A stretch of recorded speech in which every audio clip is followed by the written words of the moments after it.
Welcome back to Just Chattin'. And this is the series of videos we do on Thursday and Sunday evenings just for our own entertainment. For all you Audie fans, he is no longer hiding in the bedroom. He has come out. He is now in the room with me, sitting a few feet away from me, curling up on a chair. Well, no, every time I think he's curled up and he's going to go to sleep, he gets up and readjusts. But regardless, he has emerged from the bedroom because the weather has finally settled down a bit. So that's the news on the Audi front. We are going to take a very quick break for the intro, and we will be right back.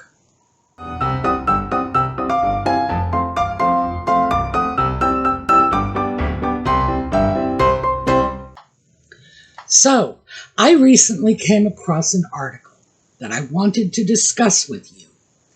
Not because the topic of the article was earth-shattering or something we don't already know.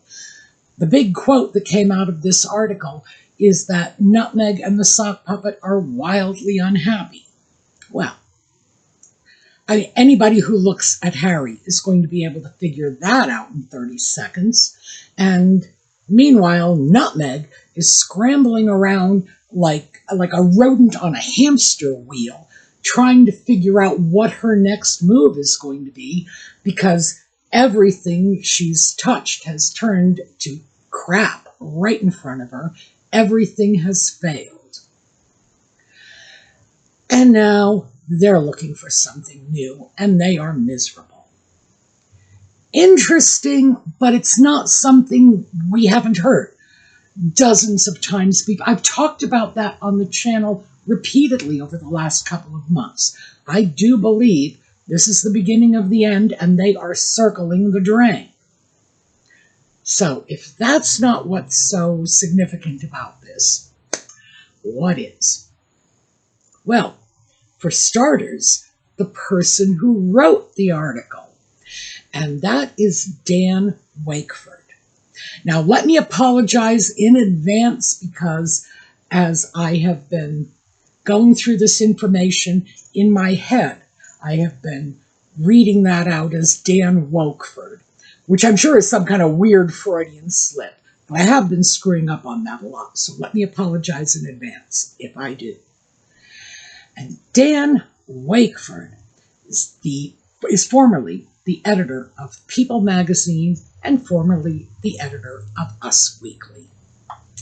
So yeah, these were a couple of Nutmeg's favorite PR outlets. They would run stories that looked as if they had been written by Nutmeg herself. The pro-Nutmeg and Harry bias was so strong that, Lord, you couldn't even cut that with a chainsaw. And I have probably personally called Dan Wakeford a lickspittle on past videos. And if I haven't, let me take this opportunity to do so now. Dan Wakeford was one of their chief lickspittles. Period. He resents that. Because he mentioned that in the article, but no, they always do. But these were virtually public relations outlets. And do I have any respect for anything that has ever come out of People magazine or Us Weekly? No, absolutely not. This is not real journalism. This is not, Time magazine or Newsweek or, oh, my goodness. It's not even the Boston Herald, okay, which was the second newspaper in one newspaper town. So when I'm looking at this is a massive change around for Wakeford.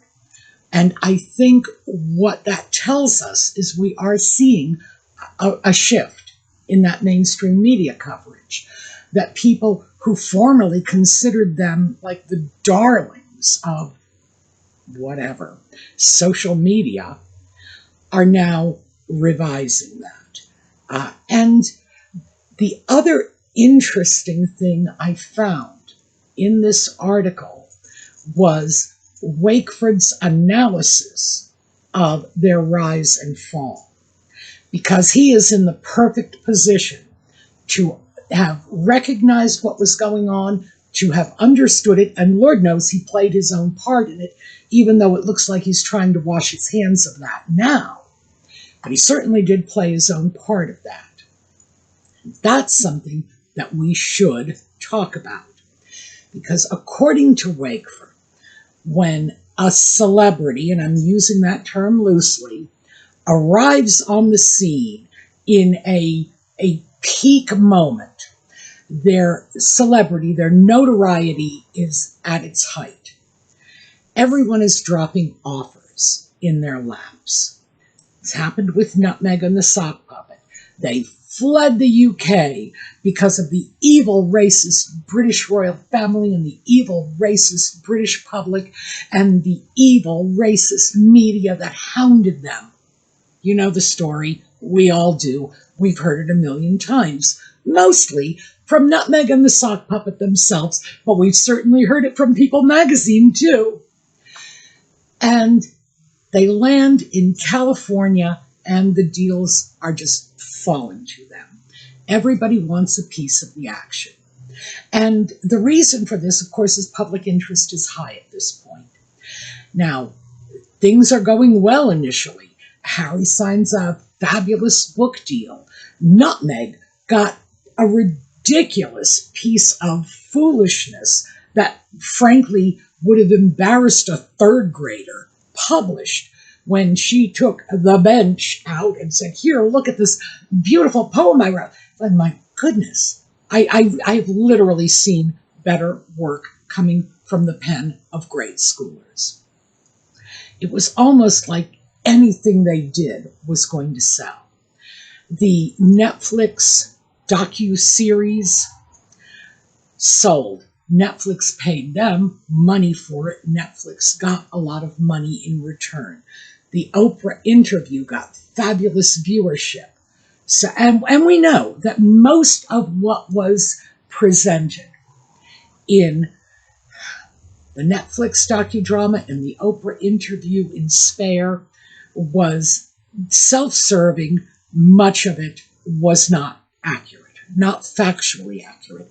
It was probably their truth from their point of view, but the facts just didn't support most of it.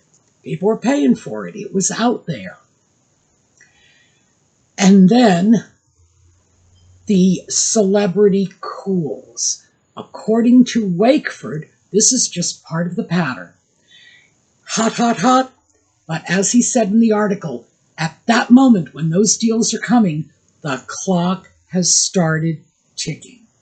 Eventually, public interest wanes. It will wane even if you're not Nutmeg and the Sock Puppet. Public interest will wane. And then, of course, this is the part he didn't say. This is the part I'm going to throw out to you because we all know it's true. If you have nothing to back it up, as Nutmeg and the Sock Puppet have nothing to back their enterprises up, it will falter. It will get flushed down the toilet. On the other hand, if you're clever and savvy and you have that moment, that pivotal peak notoriety moment, I believe that's how he referred to it, you can probably launch that. That is something that will get you off to a start if you can back it up. And of course, they couldn't. So now what we have is we have Dan Wakeford shredding them just like everybody else.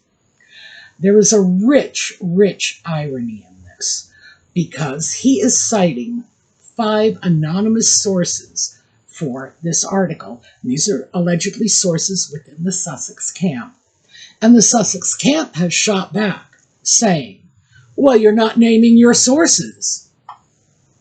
I love that. I have to say, I like nothing better than to watch someone hoisted by their own petard. Because Dan Wakeford was editor of People magazine back when that story came out.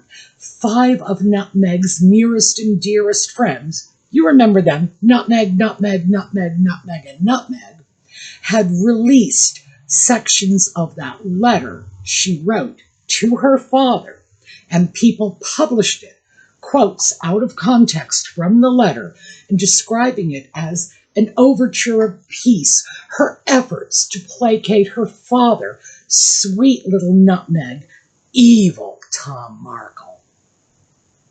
And of course, we've subsequently read the letter. We know all of that was taken completely out of context.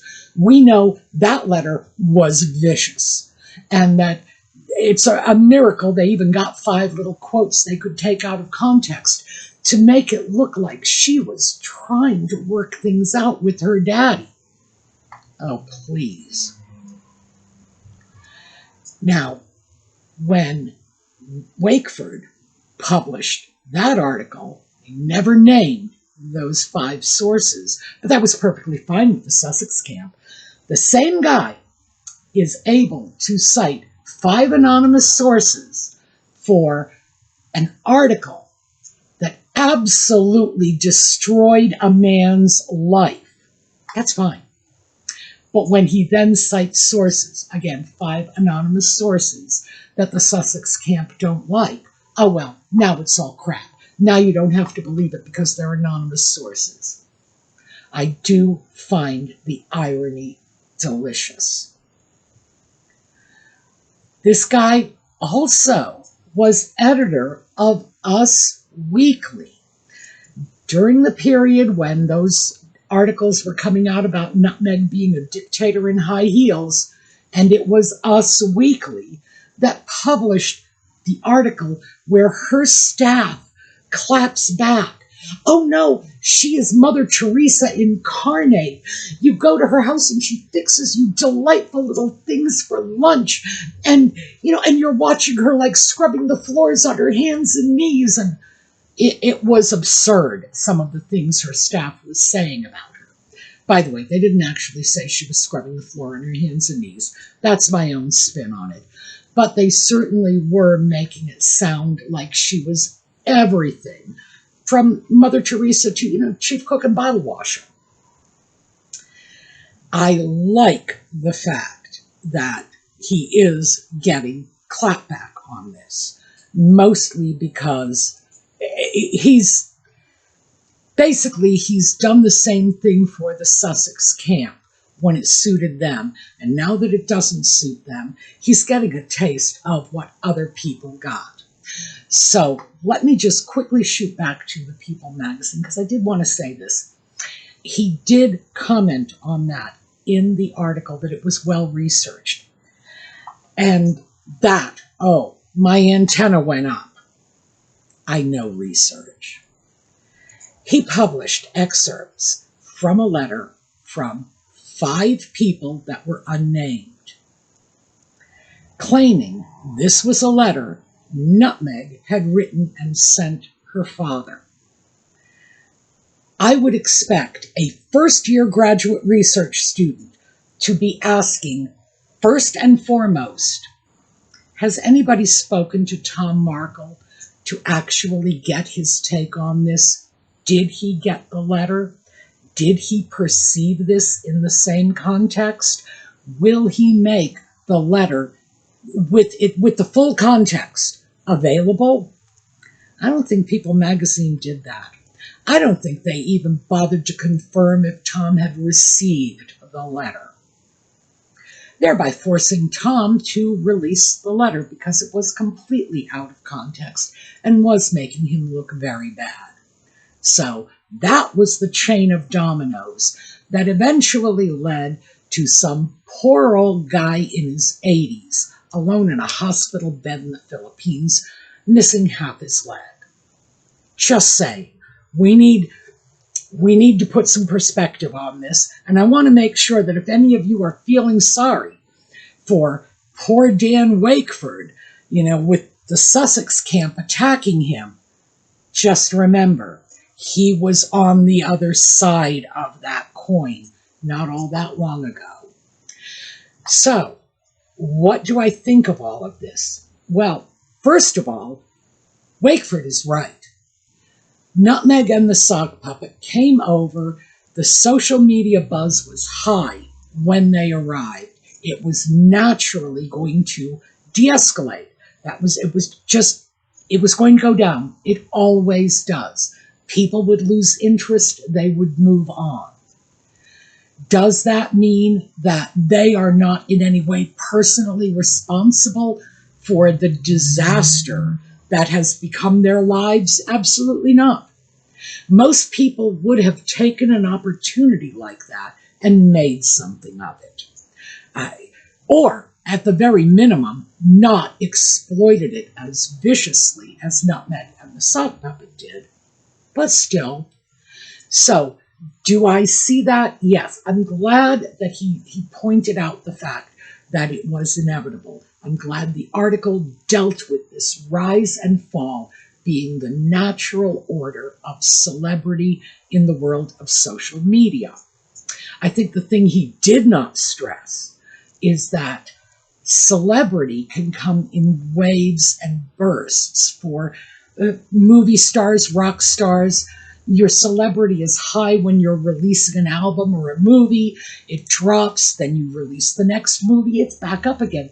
But that's because these are people who are actually doing something. They are actually producing something that the public wants, in entertainment.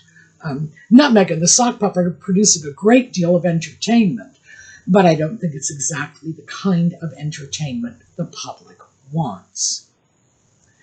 So I guess the bottom line is it was nice to have a chance to look at this from the other side of the lens. What is the point of view of someone who profited from this mishegas to begin with? No question about it. Looking back on it and watching, the star wane. Well, yeah. I think ultimately the takeaway from all of this is everybody is turning their backs on Nutmeg and the Sock Puppet. Even people who really used them to enhance their own careers. And that brings me to one little final thing I want to talk about before we sign off, and that was the rumors that Serena Williams is done with Nutmeg. I don't know if this is true. I will say that Nutmeg was never of any value to Serena Williams. Serena Williams is operating in a completely different arena. She is a world champion tennis player, and she could associate with anybody she wants to, and it won't hurt her prestige within that sport. So Nutmeg was not of value to her at all. Serena Williams, on the other hand, was of great value to Nutmeg.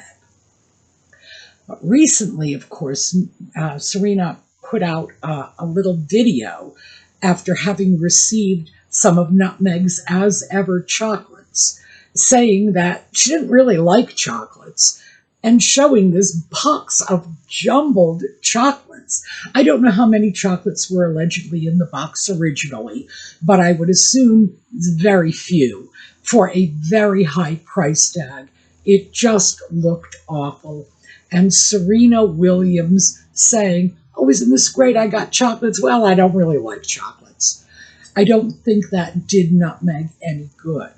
So do I think Serena may well get markled soon? Yes, I do. But do I think that Serena Williams has very little need for Nutmeg in her life to begin with? Yeah.